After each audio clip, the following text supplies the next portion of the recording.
Informasi lainnya, pemirsa, pihak penyelenggara Pesta Kesenian Bali berupaya maksimal menjaga kebersihan areal Taman Budaya agar memberikan kenyamanan kepada pengunjung PKB.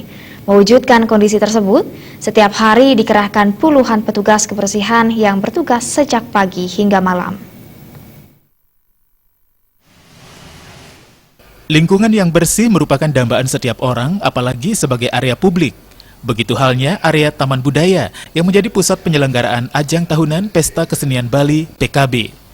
Tempat ini selalu dijaga kebersihannya oleh pihak Taman Budaya agar pengunjung merasa nyaman tatkala menikmati suguhan kesenian maupun sekedar bersantai. Setiap hari dikerahkan puluhan petugas kebersihan dari Dinas Kebersihan Kota Denpasar yang bertugas secara bergilir sejak pagi hari sebelum pementasan dimulai hingga malam hari setelah agenda pementasan usai. Selain itu juga disediakan tong-tong sampah yang disebar di seluruh area.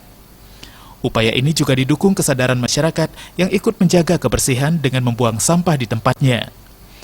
Alhasil, area Taman Budaya tahun ini terlihat lebih bersih dibandingkan tahun-tahun sebelumnya.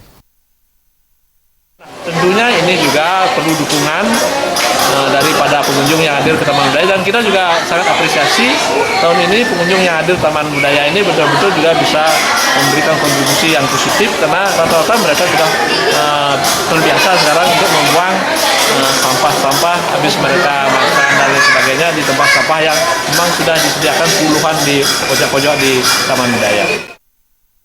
Demi menjaga kebersihan dan kenyamanan, pedagang kaki lima pun tak diizinkan berjualan di area Taman Budaya. Fasilitas umum seperti kamar kecil juga mendapat perhatian penyelenggara dan direspon dengan cepat ketika ada kerusakan. Meski demikian, diakui masih ada segelintir pengunjung yang kesadarannya masih rendah terhadap kebersihan. Padahal, kebersihan juga merupakan cerminan budaya. Darmawan, Bali TV.